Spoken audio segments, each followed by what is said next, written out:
Pedro from A&P-REACTS. I'm here today with Andy Marshall of FUATH to talk about the upcoming album 2. Comes out March 19th on Season of Mist. How you doing? I'm good, yeah. I'm good. Bit bored, but I'm good. Well, Andy, it's an absolute pleasure to have you on the channel to talk about music, to talk about your music, but specifically to talk about this record. And the first question that I have for you is, what has changed from the first album to this album that perhaps is obvious to you, but not necessarily obvious to the listener? I think that the song structures are better, and I've heard a lot of people say that the first album, it's sort of like a continuation of the first album. But I went into it with a kind of fresh perspective compared to the first album, because the first album was just a kind of side project. It was kind of riffs that I had from my other project, SAOR, which I didn't feel fit with SAOR. I just didn't. Felt they were too black metal, and just didn't fit the atmosphere of what I was working on at the time. So, yeah, I feel that coming into the second album, the song structures are a lot stronger. I've taken a lot more time working on the song structures. The sound, I wanted the sound to be tighter. I wanted the instruments to come through this time, because I feel the first album is a lot more ambient and sort of a lot of reverb and stuff like that on it. So yeah, I just feel that overall the album, song structure wise, is better, and obviously I'm taking it a bit more seriously now. It's not just a side project now. I want to continue it as a full-time project.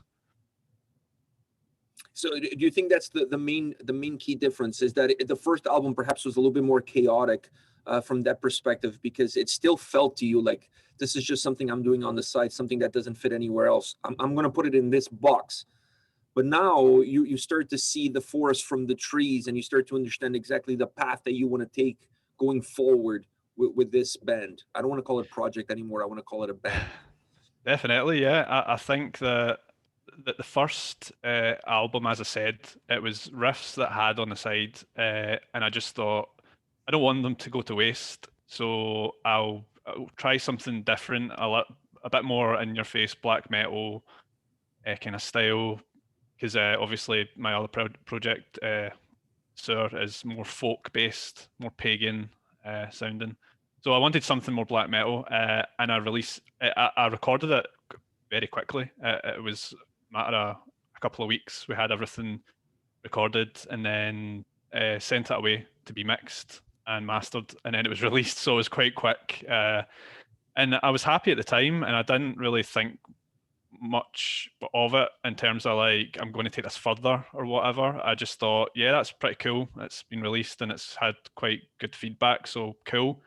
And then, as time went on. So think it was going to be just a one-time thing, and Yeah, then you're just going to like, oh, let me go back to do what I'm normally doing. Was that your first thought? Yeah, it was actually. I mean, there was a point where I thought, should I do another album? I don't know. But then I just got sidetracked with SAOR, and years went by and I didn't do anything. And I just, in my head, that was my side project. It wasn't my main project, musical project. But yeah, then last year or the year before, I started writing some riffs that were more black metal. Every time winter comes round, I love to take my black metal vinyls out and listen to them, and there's an atmosphere about them, and winter. Just the two combined are just perfect. So it gives me a lot of inspiration to write darker, faster riffs inspired by bands like Dark Throne, and obviously I'm influenced by bands like Vindir as well, which were a bit later on. So yeah, I just started writing new riffs, and I just thought, you know what, I'm just going to write a new album. Why not? And see where it goes. And here we are. I just thought, you know what have I got to lose? I might as well just do it as a full-time thing. And I actually really like the new album. The new album's what my vision kind of was originally, if I was going to take it serious. If you get me, I was thinking, this is the way I want it to sound. This is the kind of path I want to take with this. Whereas the first one, as I said, was more of a, Spur of the riffs that I moment. didn't use. Yeah. So yeah, I'm very happy with it, and yeah. Do you feel like you're such a creative guy that it's kind of hard for you to put all your eggs in one basket, that depending on where your creativity takes you, you have to find somehow room for it, and you have to, and if room doesn't exist in the current structure of your musical inspiration, you're going to create something and then put it in there. Are you that kind of a person that is always driven by something, always pushing you in different directions? Yeah, I suppose. I mean, I've had a question like similar to that about the two different projects, and some people saying, why don't you just release FUA as SAOR? And I'm like, well, I like to keep them separate because the themes I think are different. Mhm. FUA is not about Scotland and history and poetry and all that kind of stuff. I want FUA to be darker. It's about, influenced by winter, especially like the darkness in nature. A bit more personal to me, because when I'm writing it, I'm kind of in myself, like in my head. Uh, and yeah, I forgot the question there. I'm going on a rant. No, I'm going on a rant. I see you as being such a super creative kind of guy Oh that, yeah. if you're creating something that you feel passionate about, you're not just going to discard it because it doesn't fit the Yeah. current mold. You're going to create something that will fit that, so that you could have an outlet somewhere down the line for it. Yeah, exactly. That's why I thought, I've written these black metal riffs. I've got these demos. They just do not fit with SAOR. So why not do another project? I can work with different people. I'll be able to. Obviously, I've taken it live now, which is unfortunate because we only did 2 gigs and then COVID hit. So that was kind of A crap. little bit But bittersweet.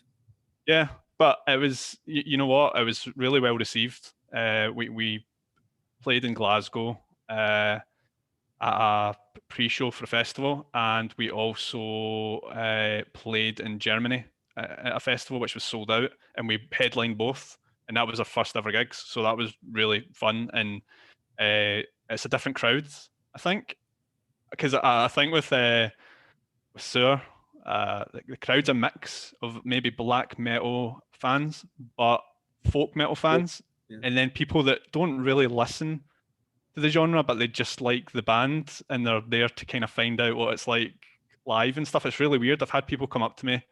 I don't listen to black metal. I don't listen to folk metal, but I really like your band. And I'm like, cool. Well, that's good. Whereas FUA, a lot the crowd was just black metal crowds. Yeah, it's more And specific. it's nice to play different festivals where maybe SAOR wouldn't fit in.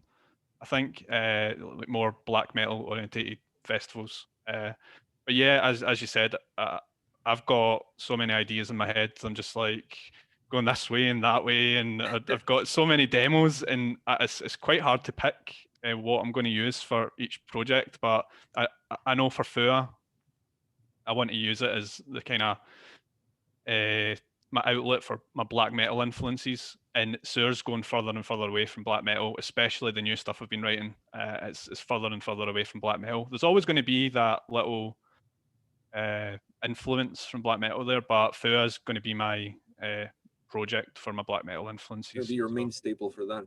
yeah. So I want to get into the structure of this album, because that was the first thing that hit me, was like, this feels like a mixture of an EP with a full-length record, in the way it's constructed, and the way it's put together, and the way it's delivered, and how creative you are from song to song. Do you see it? Do you see that mixture of the best that those two worlds have to offer, the EP style with a full-length release? Uh, I mean, it is basically. I never, when I was writing the demos, I didn't write it to kind of flow as I would with a SAOR album. If that makes sense. It was sort of, I would write 2 songs and then I'd leave it for a few weeks. Then I'd come back and write something else in between, maybe writing SAOR demos. So yeah, I can see where you're coming from. That maybe I don't know if it flows as well as maybe it should, but I think each individual song is strong, and that's basically what I wanted. And yeah, I've been trying to train myself not to write songs over 10 minutes long as well for this project because I get into the habit of having so many ideas in one song, and I want for to be a bit more straightforward in your face. And More direct. yeah, but as you said, it's more individual songs than something that kind of flows, I think. And when you look at it from that perspective, does the structure then for this record, specifically for this record, do you feel like the structure of this record plays as much of a factor, considering how predominant the overall atmosphere is, and how consistent it becomes across every single track? Uh, I mean, I don't really think about these things whenever, you know, I don't really think about these things when I'm doing it as well. Like, because I've had that question before, and I'm kind of like, well, I didn't think about it. I don't really think about it that much. It's not something that, you know, when I'm writing songs, I just do it because I'm passionate about it, and whatever happens, happens. That's like the best I can describe it. I don't, as I said, I went in to doing these four new songs as each individual song, and I wanted them to be strong. And apart from that, that's it. Is that funny for you, because you create the albums, you have a vision for the songs, right? You have a Yeah, vision yeah, of for what course. you're doing, and then when people listen to it, they interpret it in their own way, and we put our own vision of what we think your Yeah. vision was mixed into what our vision is, and it becomes this whole hybrid thing. Does that sometimes make you laugh a little bit, and like, wow, like I can't believe they saw that there when like I hadn't even thought about that to begin with? Oh, seriously, I'm the worst at when people ask me questions that are quite deep about my music, I just sit there with a blank face and I'm like, I don't really know what to say because for me, it's basically I'll go into writing an album and I'll sit there and I'll be influenced by loads of different things, whether it's books, movies, being out in nature, whatever, and I just do it. And then the result, I go, okay, that sounds good. I might let my close friends hear some of the stuff and we'll chat about what's the best bits and what's the worst parts and where I could improve. And then then the demos will be done. The label will hear it. And that's me. I'm like, cool, right, I'll go and record it. And then that's it. And then obviously when I'm doing interviews and people are asking about the kind of things, I'm just kind of like stuck for words almost. I'm just like, I don't know what to say. It's almost like we're Don Quixote here. Like, you know what I mean? We're seeing like these monsters where there's windmills. For you, it's just windmills, but for us, we're seeing all these other different things there. It's hard to explain like what's going on in my head when I'm writing stuff and my vision for things. I find that really hard to like describe to people. I know that sounds a bit weird, and I know a lot of other musicians are very like they can tell you everything about structures and flow of albums and what they were. And for me, it's just Is it more I, organic for you? yeah, it is. That's basically it. It's more organic. It's for me. Go in, I do it. I enjoy making the music. This is the thing. I just love making music, and it's a way to express myself. It's a way to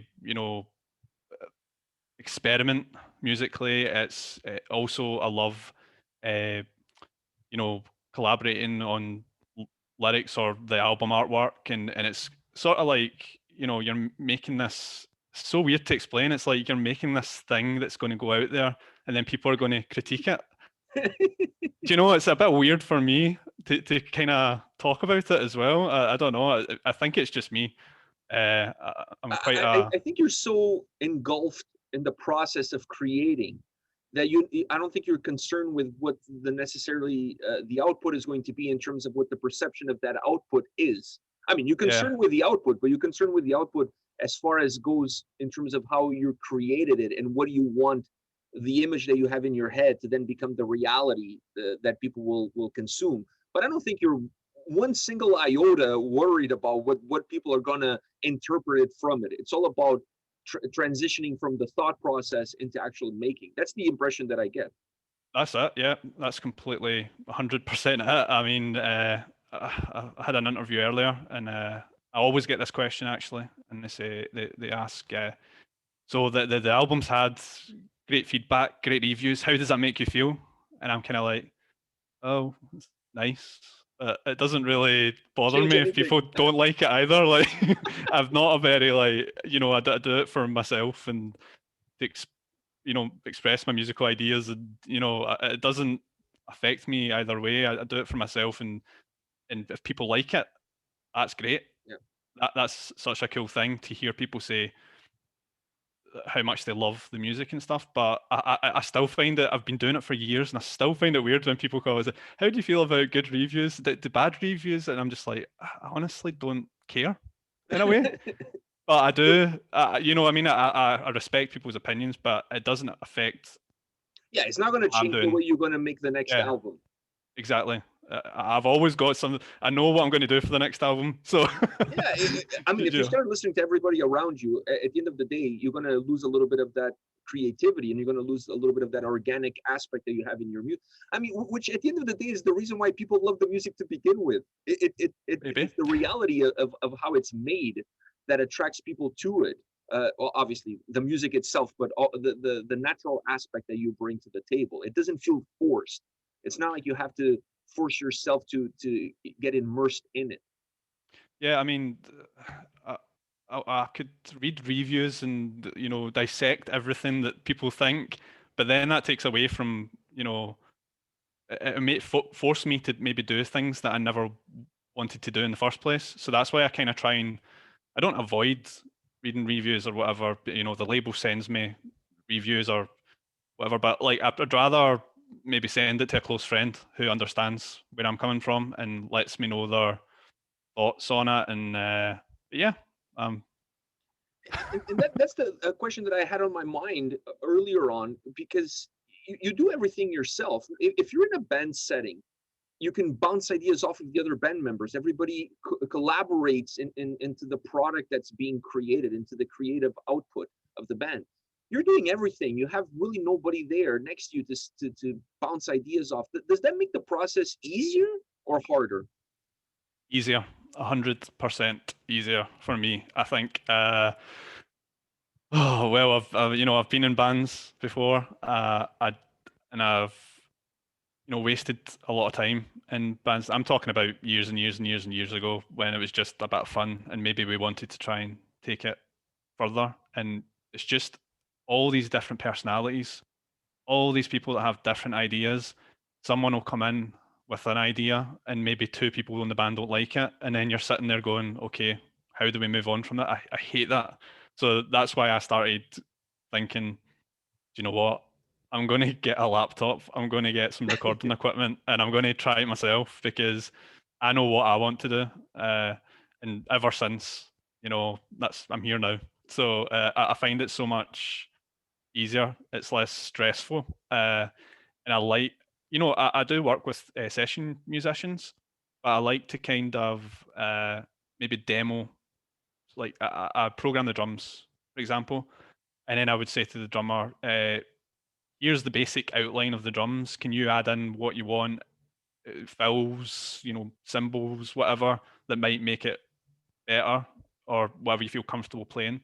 The same goes for if I have a session, you know, string players, for example. I'll just say, here's my basic idea. I do not play this instrument. So whatever naturally feels best, kind of work around that idea. And I don't know. I just find that I've always preferred working, uh, with myself. I don't really know why. Maybe I just don't like people. You're not alone. Let me tell you that you're definitely not alone when it comes to that. During what part of the process do you reach out? You said you have some friends that you let them listen to some of the stuff and kind of give you a little bit of feedback. Do you wait until the demos are all done, or do you kind of reach out kind of halfway through the process, or when you read perhaps you hit a roadblock and you need a little bit of help here and there? When do they come in? Well, I mean, in the last couple of albums, I would, demo some. ideas that I knew weren't 100% finished, and say maybe to my closest friends in the band, the live band, I'd say, what do you think of this? Do you think this part should sound like this, or this should change, or we should switch these parts of it? Like, I like to kind of hear people's views, because sometimes I know what direction I want to go in, but sometimes it's hard to put that into a song structure. So it's good to have some different bits of feedback and what other people think, because all my friends tell me different things as well, which is great. So I could send something to, our manager Joe. I could send. I've always sent him songs. He's probably pretty annoyed that I send him so much stuff. He's probably got a full folder of stuff from like 2003 of just all these demos. But it's good. It's good to know like his opinion, and then I might send it to one of the guitarists in the band and say, "What do you think?" And they might tell me a completely different thing, and it's up to me to decide, what I think would be best doing, and maybe take on board both their opinions. Mhm. But it's always nice to hear their thoughts on it. But at the end of the day, it's me that makes the decision in the end with the songs and stuff like that. So yeah. Do you feel like the people that you surround yourself with keep you grounded and give you the opinion that you were asking for, not the opinion that perhaps you want? Because the two are not necessarily the same thing. Yeah, of course. I mean, I've sent stuff to the guys who are like my best friends, and they've went, Andy, that is just totally shit. And Really? I've been, yeah, yeah, And and then I've, you I've been, remove them from your friends list on yeah, Facebook yeah. Then I'm immediately. like, block. No, no. They've said stuff like, no, that just doesn't work or whatever, and I'm like, okay. And maybe in my head I've thought, oh, this is great, and then they went, it doesn't really work. And then I'll send it to the other friend and go, maybe they'll say, oh, no, it doesn't work. And I'm like, okay, right, whatever. Like, I'll just bin that one then. But yeah, it's good to have close friends that are into music and have played in bands and have the guys in the band. They used to play in a folk metal band called Knock on Turza, which is sort of similar themes to SAOR. It's like Scottish history. And that's kind of how we all met in the same circles. And Rennie, the guitarist, is a phenomenal songwriter. So I love. He's very to the point, which I like. He wouldn't lie about ideas if they were crap, or or he would tell me if something was good. I mean, the new demos I've been writing for SAOR, I sent him a few, and he sends me back a literal book of like Ideas. ideas and inputs, and and I'm just like, okay, and I go through it all, and he's like, so this melody here, I can hear the two strings clashing slightly, and it is very like kind of anal that way. But it's good. It's good to have that, because otherwise maybe I would just go ahead and do it and then look back and go, why didn't I get some feedback on that? What is the most challenging aspect of creating an album like this? Is there a specific moment in the creative process or in the recording process that you find specifically challenging because it doesn't really suit you, who you are as a person?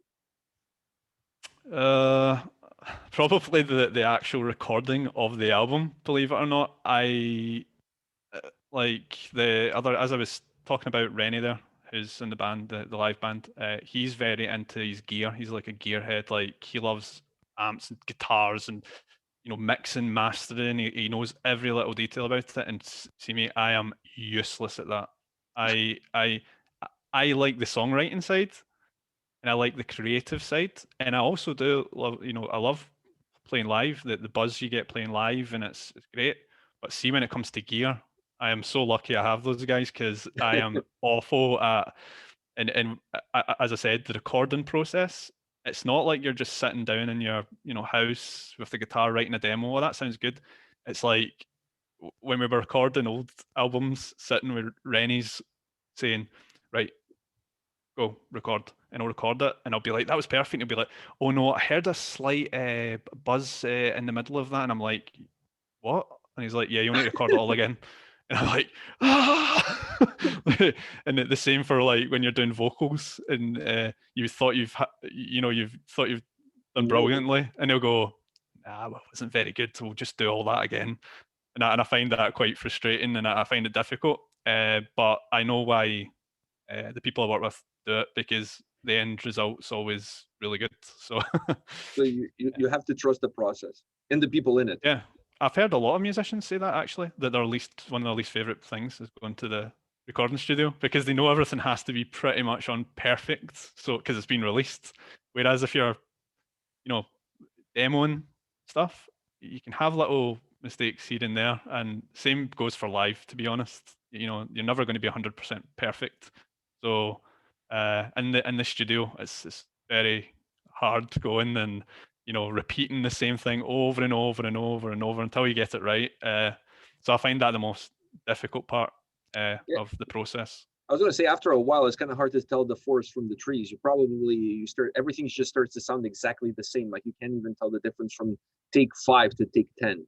I mean, I remember recording and I had to do a bend on a lead part, and I honestly, he was like, right, come and sit with me and listen to this, and he would play the first part and then the second part, and I'd be like, they sound exactly the same. He's like, no, actually, the first part you were slightly off, whereas the second part you were, slightly too high. I don't know, and I'm just like, what? I don't get this. Like, I'm just not like wired that way to think like that. But I'm glad I have people around me that are very technical and into all the kind of technical side of things and recording, mixing. I'm just useless at that, and it's something I kind of regret in a way because when I was younger, I remember wanting to kind of get into. I went to college and was doing sound engineering, and I wish I stuck to it and learned all the process. But I went in and I remember sitting in the lectures, and the guy's like, "This is a microphone, and this is how the inside of a microphone works." And I was like, "Right, see And you you're later. out. I'm out of here. Like, I'm out of here. I'm done. I'm done. Yeah, This is not for me. yeah, exactly. So that's I'm not a technical person. You're a super creative guy, so I have to ask you this question. Let's look a little bit into the future. Will the next album be entitled 3? I might entitle it 5 just to annoy people. Just to annoy people. Because I was like, like Andy's such a super creative dude. First album is 1, second album is 2. Is he gonna like surprise the whole world and name the next album 3? That was one of the first things that came to my mind. I think he'll have to. I think he'll have to, because I don't think any collectors out there will appreciate if I do 1, 2, and then just something completely different after that. So no, I think seriously though, I think I'll probably go with that title, although not confirmed yet. Not confirmed. Yeah. Definitely not 5. Definitely. Well, see what mood I'm in. You could go 2.1. Technically. I could maybe release three parts of them, so we could do 3.1, 3.2, 3.3. Yeah, you could get really technical with it. Yeah. No, I think it's kind of like chapters. It's like chapters to me. You're writing a story, and these are the chapters to the story. So yeah, I think I will probably just continue in that vein. I just felt like you used all the creativity to create the records, and then when it came to the title of the album, it's like, you know what? The first one was first. Let's just go with second, and then third and fourth. Because I'm exhausted. I honestly, I can't even remember why I called the first one. I just, I mean, I had names for all the others, the songs, and I had lyrics, and I worked on them pretty hard, and then at the end, that's probably right. At the end of the writing process, I went, it's called One. Yeah, let's keep. But I kind of like the way it looks. I like the kind of Roman numerals. Yeah, I think honestly, it looks pretty cool. I think if you go down that line, you have to stick with that Roman letters, numbers in this case, because it fits. It fits perfectly with the mood, with the album artwork that you pick for the records. The whole thing just goes together like hand in glove. Yeah, I honestly think like sometimes the more simplistic things are the best, and that's what I was kind of going for with the title. Yeah, I don't think everything has to be super complicated in order to be enjoyable. Or I could call it, I could have called it, fires of the satanic devil Norway forest of hell or something. But I decided to keep it simple as Yeah, I one. think it's a good move.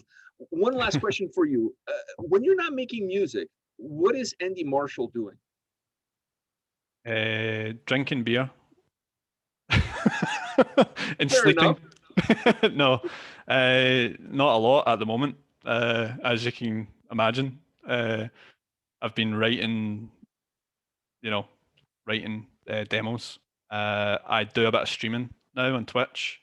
Uh, I play a game called Rocksmith, which is I don't know if you know that game. No, I don't actually. It's basically like Guitar Hero, right? But it's actual real guitars you use, and you plug it into your USB, and it can pick up the actual guitar notes. So I play bass on that, and I do sort of request nights on Twitch. So that's kind of like my hobby at the moment. Apart from that, going out walks and stuff. I mean, we can't even go for a haircut at the moment. We're in lockdown still, so Yeah, as you can see. well, I need a So, beard trim myself. I no, haven't no, been able to. don't trim your beard. Just keep it. Just keep growing it.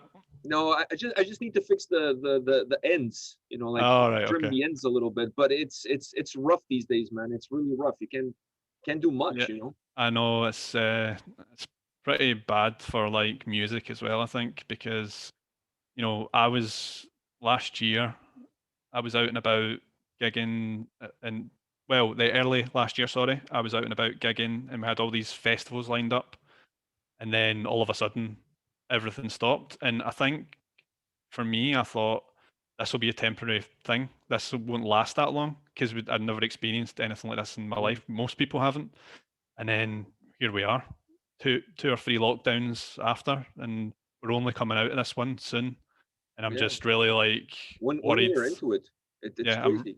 I'm worried about the future of the music, like, venues or bars or bands even. I've seen so many bands splitting up because they just can't, you know, do it anymore because they can't afford to do it.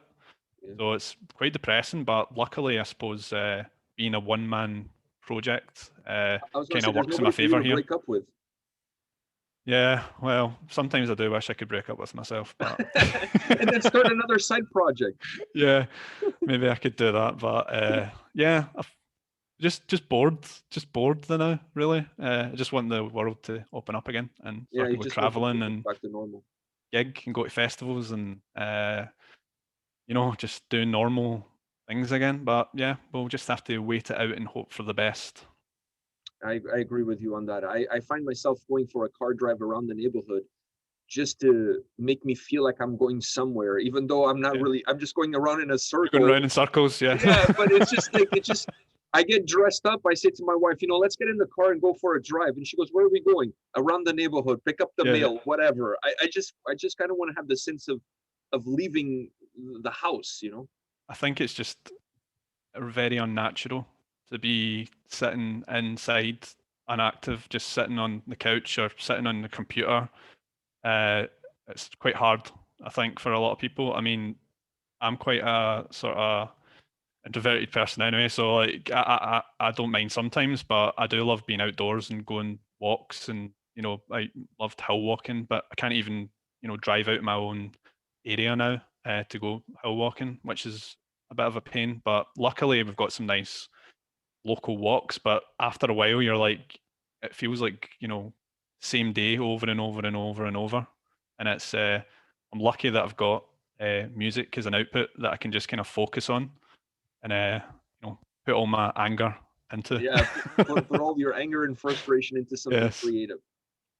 and I also have some lovely craft beers every so often to keep me company, so that That's helps as well. important. It's important to keep the palate fresh. Yes, exactly, exactly. I hear you. I hear you. Well, Andy, thank you very much for your time today, man. It was an absolute pleasure talking to you. So much fun. All the best of luck with the release, March 19th. 2 by FUATH comes out on Season of Mist. Guys, go pick it up. You're not going to regret it. It's dark and somber, but it's beautiful at the same time. Yes, thank you very much. Thank you. Take care. Cheers. Thank you.